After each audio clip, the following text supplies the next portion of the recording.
Udhna police મથકની હદમાં તથા રાજકોટમાં 3 ઘરફોડ ચોરીઓની અંજામ આપનાર રેડાને મુંબઈ ખાતેથી ઉધના પોલીસે ઝડપી પાડ્યો છે.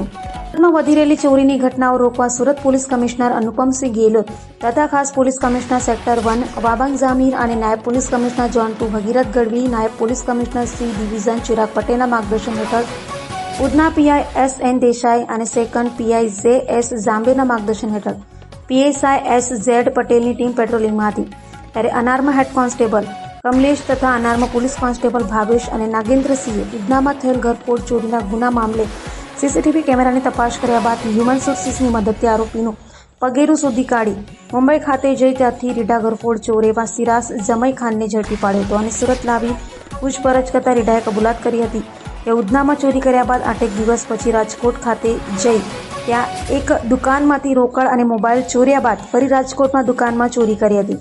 હાલ તો ઉધનાનો 1 અને રાજકોટના 2 ગુનાનો ભેદ ઉધના પોલીસે ઉકેલી કાઢ્યો છે.